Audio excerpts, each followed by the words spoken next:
আপনার যা জিজ্ঞেস করার আমারে জিজ্ঞেস করতে পারেন, কিন্তু আমার পরিচয়টা কিন্তু আপনি ভুলে যান না। আমি একজন মানুষ, আর একজন মানুষ হিসেবে অন্যায় দেখলে চুপ করে দাঁড়ায় থাকতে পারি না। ন্যায় অন্যায় তোর কাছ থেকে শিখতে হইব।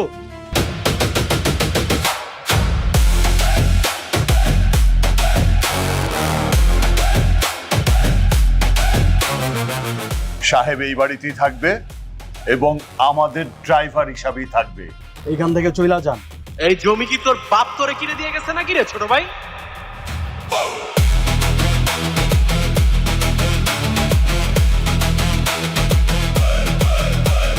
এই বেটা, এ তুই কে?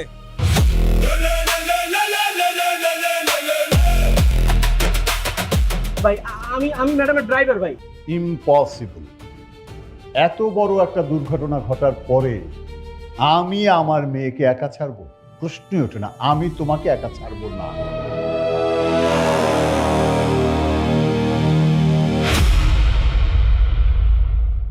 আরে কি আশ্চর্য ব্যাপার, আপনারা আমাকে এভাবে তুলে নিয়ে আসছেন কেন? কারা আপনারা?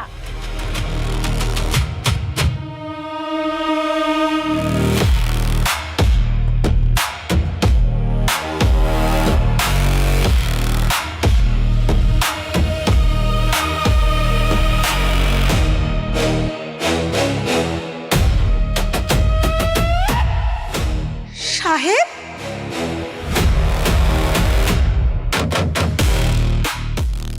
সাহেব তুমি এখানে আমাকে কিডন্যাপ করে কেন নিয়ে আসছো?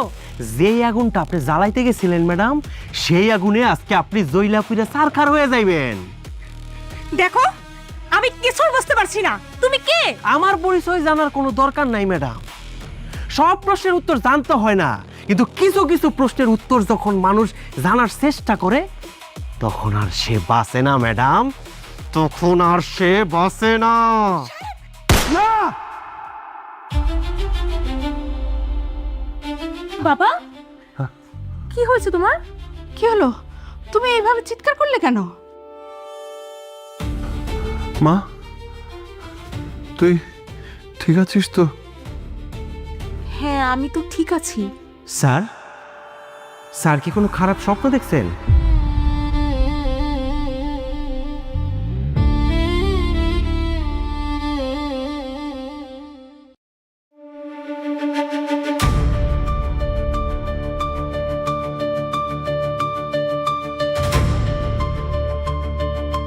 এই কই?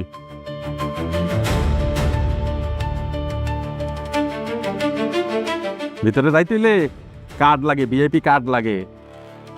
What is this?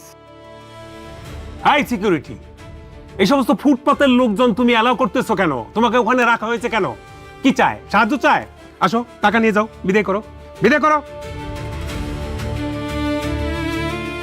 স্যার, উনি তো ওনার সাথে কার্ড নিয়ে আইছে। আরে রাখো তোমার কার্ড ফাট। এই সমস্ত কার্ড গুলিস্তানে গেলে 10 মিনিটে 10,000 ছাপিয়ে আনা যায়। একটা কার্ড হাতে করে আসলেই ভিআইপি হওয়া যায়। হ্যাঁ মিয়া ভাই, আপনি তো ঠিকই কইছেন। এই মিয়া, তোমার নিজের লেবাসটা একবার আয়না দেখছো? তুমি যাও এখান থেকে, যাও। আরে স্টুপিড নাকি? নির্লজ্জ বেহায়ার মতো এখনো এখানে দাঁড়িয়ে আছে। এই কথা কি কানে যায় না? যান এখান থেকে।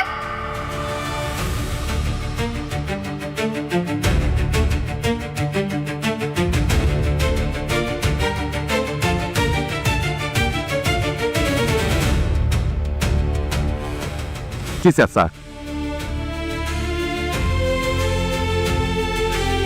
স্যার এটা তো original VIP card sir.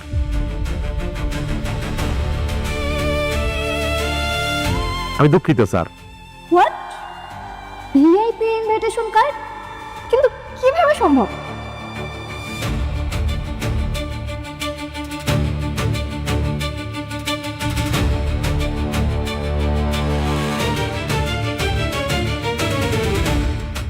Excuse me, একটা সিট খালি দেখলেন আর বসে পড়লেন? সিট খালি আছে মানে সেখানে সবাই বসতে পারবে না।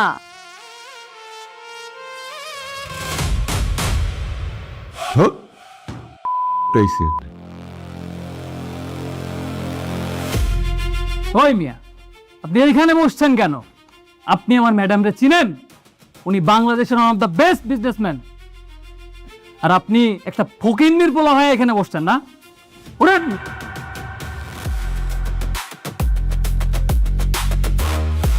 আরে ওই মিয়া, আমি আপনার লগে কথা বলতেছি, কান দিয়ে কি কথা যায় না? কোন তো মিয়া ভাই? আব্দুল্লাহকে যদি ডাকে তাহলে আমরাই সেখানে কি করতে?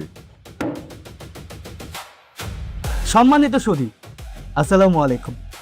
চৌধুরী ইন্ডাস্ট্রিয়াল ল্যান্ডের নিলাম কার্য শুরু হতে যাচ্ছে। বীজ শুরু 1 কোটি টাকা। 1 কোটি 1 কোটি 2 কোটি 2 কোটি 2 কোটি 1 3 কোটি 3 কোটি 3 কোটি 1 5 কোটি 5 কোটি 1 5 কোটি 2 5 কোটি 1 টাকা। What are you mad? এটা কি নিলাম নাকি কাঁচা বাজার? আমি বুঝতেছি না কিছু, আপনারা বলেন। আমি তো সার্কাস দেখতেছি রে ভাই। 1 টাকা কোনো ডাক হয় নাকি? আই সিকিউরিটি, বলছি না বের করে দিতে, বের করে দাও। কেন, নিয়মে কি লেখা আছে নাকি যে 1 টাকা বিট করা যাইব না? জি না স্যার, 1 টাকা হইলেও সেটা বৈধ ভিত। তাহলে লেখা নেন 5 কোটি 1 টাকা। আপনারা যারা কন্টিনিউ করতে চাচ্ছেন প্লিজ কন্টিনিউ। 5 কোটি 1 টাকা 7 কোটি 7 কোটি 7 কোটি 1 টাকা। 10 কোটি 15 কোটি 50 কোটি 50 কোটি 50 কোটি 1 50 কোটি 2 100 কোটি 1 টাকা। 100 কোটি টাকা। কেন, আমার কণ্ঠে কি আপনি কোনো দ্বিধা শুনলেন নাকি? হ্যাঁ, না না না স্যার, 100 কোটি 1 টাকা 1 100 কোটি 1 টাকা 2 100 কোটি 1 টাকা 3 সোল্ড।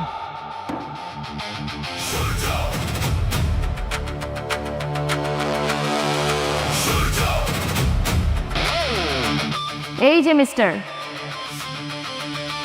টাকা দিয়ে আপনি তো জমি কেনেননি, কিনেছেন একটা কালসাপ যেটা প্রতি পদে পদে আপনাকে ছবল দেবে। Are you ready for that? আপনি জানেন না ওই জমিটুকু ছাড়া আশেপাশের সব জমি আমার, আর ওই জমিটুকুর জন্য আমার প্রজেক্টটা আটকে আছে। আপনি যদি আমার অনুরোধ করে বলতেন আমি বিষয়টা একটু ভাইবা দেখতাম, কিন্তু আপনি তো শুরুই করছেন অহংকার দিয়া, আর সেই জন্য উত্তরটাও সেভাবেই পাইলেন। হ্যালো, আপনি জানেন আমি কে? আরে আপনার চেনার আমার কোনো দরকার নাই তো, বরং আজকের পর থেকে আপনি আমারে চিনা রাখেন। ওই জমিটা আমি কিনবই। চেষ্টা করেন, চেষ্টা করো তো দোষের কিছু না।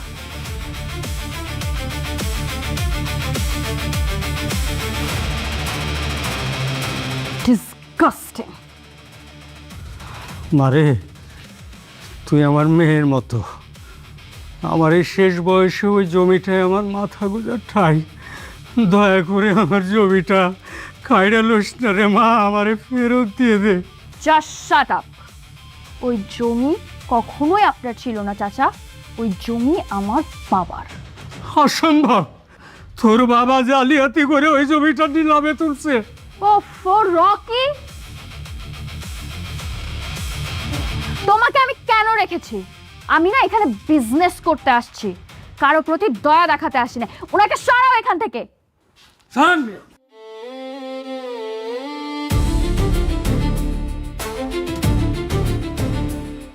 কিছু কইবেন স্যার?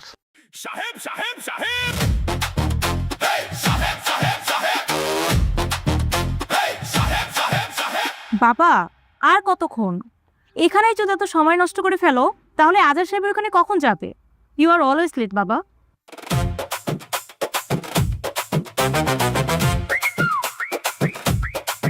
সাহেব, সাহেব, তোকে একটা কথা বলি। একটা কথা কইবেন কেন স্যার? দুইজনে মিললে 10টা কথা কইবেন। আজকে তোর একা গেলে হয় না রে? কেন স্যার, কোনো সমস্যা? আরে ভাই, পুলিশ কোর্ট কাছারি এইসব দেখলে আমার বুকটা ধরফর করে। এই, তোর বুকটা কত মেগাবাইট আমারে বল? তোর পুরো বডিটা হইলো 10 ইঞ্চি, বুকটা হইলো 2 ইঞ্চি, এটা আবার ধরপর করে কিসেরে? ফালতু কথা কস। সাহেব, আসলে হয়েছে কি ভাই, পুলিশ দেখলে না আমার নিজের অপরাধী মনে হয় যে আমি অনেক বড় অপরাধ করছি, আমার ভয় লাগে। খবর ঠিক কথা কইছেন। হঠাৎ করে যদি আমার জেরা করে, এই তোর নাম কি, এই টেনশনে তো আমি নিজের নামও ভুইলা কম যে আমার নাম মোটু। কি ভুলে ভুলে কয়া ফেলাইছি ভুলে। একদম চুপ থাকবে, দইটা কিন্তু একদম বাগানের মধ্যে ফিক্কা মারবো। আহা স্যার, ভয়ের কিছু নাই। আরে বাবা রে, ভয়ের তো কিছু নাই, সেটা তোর জন্য। তুই কুংফু পারোস, বক্সিং পারোস, রেসলিং পারোস, মারামারি পারোস, ইংরেজি করতে পারোস, মানুষের শিক্ষা দিতে পারোস, আবার পুলিশ তোরে দেখলে সেলুটও দেয়। কইতেছিলাম কি ম্যাডাম রে একটু বুঝায় কর না ভাই, তাইলেই তো হয়। না না স্যার, মা পোসাই দোয়াও চাই। কেন? আমি যদি এই কথা কইতে যাই আমার তাহলে ধরে মারবো। ওরে বাবা রে, তুই মাইর খাবে আর আম করে মনে সুমা দিব? হ্যাঁ, তোরে এক ছেলে মারবো আর আম করে ডাবল এক ছেলে মারবো, আমরাও কইতে পারবো না। কি ব্যাপার, তোমরা আমার ফিস ফিস করে কি কথা বলছো? না ম্যাডাম, কইতেছিলাম কি আজকে আমরা না যাই ম্যাডাম। কেন? ম্যাডাম, সকাল থেকে একটু সমস্যার মধ্যে আছি, পেটটা মোচড় মারতেছে, হালকা পাতলা পায়খানা। তো তোর কি সমস্যা? ম্যাডাম, আমারও কেন জানি একটু কষা কষা হয়েছে আজকের থেকে। ম্যাডাম, কোনো সমস্যা নেই, আমরা যাইতে পারবো, অসুবিধা নেই। সাথে পলিথিন নিয়ে নিব, ওর তো কষার তো পলিথিনের মধ্যে কিছু লাগবো না। ম্যাডাম, প্রয়োজন হলে গাড়ি থামায় আমরা বাইরে যা। আর কি ব্যাপার মানহা, তোমরা এখনো রওনা হওনি? তোমার জন্যই দাঁড়িয়ে আছি বাবা। আমার জন্য দাঁড়িয়ে আছো? ও আসলে আমি নিজেই ভুলে গিয়েছিলাম যে আজকে একটা ইম্পর্টেন্ট কাজ আছে, মানে আজাদ সাহেবের কাছে এই ফাইলটা ঠিকঠাক ভাবে পৌঁছাতে হবে, তাই না? এই দাঁড়িয়ে আছো কেন, দেরি হয়ে- ঠিক আছে, চলো চলো চলো। হয়েছে।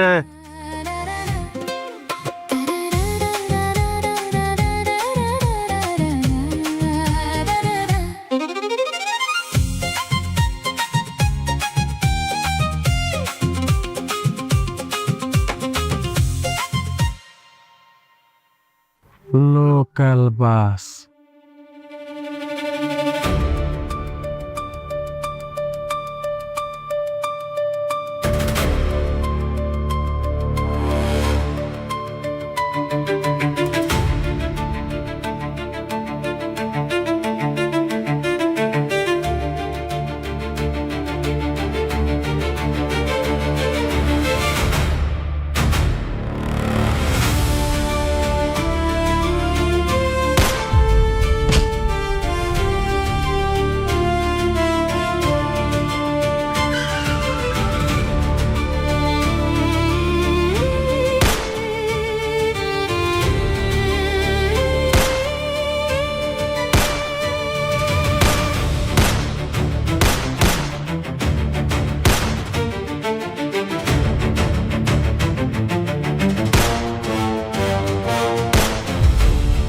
সাহেব,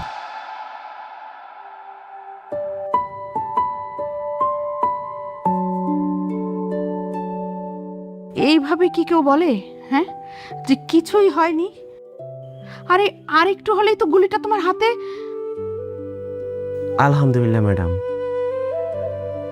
আল্লাহ বাঁচাইছে। হ্যাঁ, আল্লাহ বাঁচিয়েছে তা ঠিক, তাই বলে নিজের জীবনকে মৃত্যুর মুখে ঠেলে দিতে হবে? স্যার, এটা আপনি কেমন কথা কইলেন? আপনি আমার মালিক। আমার সামনে যদি আপনার কিছু একটা হয়ে যেত, আমি নিজের ক্ষমা করতে পারতাম না স্যার। সাহেব, তুমি আজকে যা করেছো, কোনো ড্রাইভার তার মালিকের জন্য তা করে না। একজন সন্তান তার বাবার জন্য যা করত, তুমি ঠিক তাই করেছো। সো মালিক চাকরের সম্পর্কের বিষয়টা কখনো আমার সামনে টানবে না। স্যার, আমি শুধুমাত্র আমার দায়িত্বটা পালন করছি। বস, আমার তো কান দাইতেছে। কান কান কান, আরো ভালো করে কান, বেশি করে কান, জোরে করে কান, তাহলে ম্যাডাম মনে করবো তোর হাতে গুলি লাগছে। সত্যি সত্যি যদি আমার গুলি লাগতো তো আমি তো অজ্ঞান হয়ে যেতাম। অজ্ঞান না, তুই সই দিয়ে যেতি, মরে যেতি, তোর ছবি জাদুঘরে টানায় রাখতো। সাহেব, সি ম্যাডাম। এখন কি খুব ব্যথা করছি? না ম্যাডাম, খুব বেশি ব্যথা কই থেকে লাগবো, সামান্য একটু আঁচড় লাগছে। সামান্য আঁচড় লাগলে ডক্টর ব্যান্ডেজ করতে বলতো না। শোনো সাহেব, আপাতত কিছুদিন গাড়ি চালাবে না, বিশ্রাম করবে। না না স্যার, কোনো সমস্যা নাই স্যার, আমি তো ঠিক আছি। এই, এটা আমার অনুরোধ না, এটা আমার আদেশ। হ্যাঁ, একদম ঠিক কথাই বলেছে। পাতলু ফকিনের পুত্রের কপাল দেখছস? দেখলাম তো। শোনো, তুমি না কয়েকদিন কোনো ভারী কাজ কিচ্ছু করবে না, ঠিক আছে? তোমার হাতটাকে তুমি একটু রেস্ট দাও। দেখ স্যারে কি সুন্দর আদরও করতেছে, আবার ওদিক দিয়ে ম্যাডাম সাহেবের লেগে চিন্তাও করতেছে। কি কপাল রে ভাই। এখন আপনার হিংসা হইতেছে। আই মোটু পাতলু, তোরা ওকে ওর রুমে নিয়ে যা, যাও।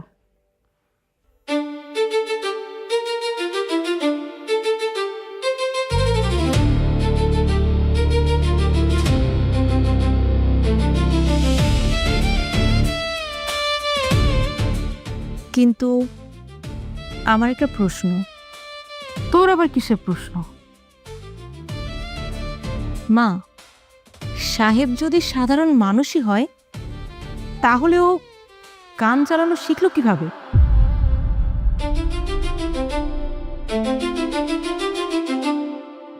দাঁড়ায় জায়গায় চুপচাপ দাঁড়া, দেখি হাতটা দেখি।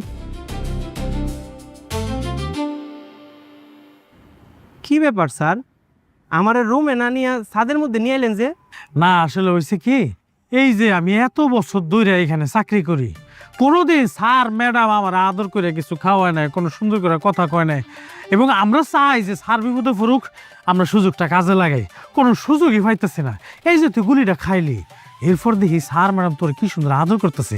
আচ্ছা, গুলি খাইলে কেমন লাগে রে? স্যার, আপনি একটা গুলি খাইয়ে দেখবেন? না না না না না না, গুলি খাওয়ার দরকার নাই। আসলে জীবনে কোনোদিন গুলি খাইনি তো, এমনি তোরা জিজ্ঞেস করছি আর কি। আচ্ছা বস, হ্যাঁ, গুলি খান নাই তো কি হয়েছে, জীবনে লাগতে উষ্টা তো কম খান নাই। বিমান ছাড়া তুই ফ্লাই করবি আজকে? আয়। বস বস, আজকে আজকেই মাফ করে দেন। সবসময় খালি উল্টা পাল্টা কথা কস, চুপ থাকতে পারছ না? মুখ এত চলে কেন? আচ্ছা সাহেব, আর একটি কথা, এই যে গুলিটা হ্যাঁ রকেটের মতো ঢুকলো, এটা তুই কেমনে বুঝছস? মানে গুলি খাওয়ার আগে বুঝছস নাকি গুলি খাওয়ার পরে বুঝছস? আমি আসলে এত কিছু ভাবি নাই স্যার, এত কিছু ভাবার সময় কি আছে? Motu Patlu, yes madam. সাহেবকে রুমে না নিয়ে তোমরা ছাদে নিয়ে আসলে কেন? ম্যাডাম আসলে হয়েছে কি, আমি কিন্তু আর বারবার বলছি, সাহেবকে বলছি তুই যে গুলিটা খাইছস তোর অবস্থা কিন্তু ভালো না, তুই একটু ভিতরে বসে রেস্ট কর, একটু রুমে থাক। না, সে আমার কি বলে জানেন, বলে কি না গুলি খাইছে, আমার খুব খারাপ লাগতেছে, একটু হাসপাস লাগতেছে, আমি একটু ছাদে যাই, একটু বাতাস।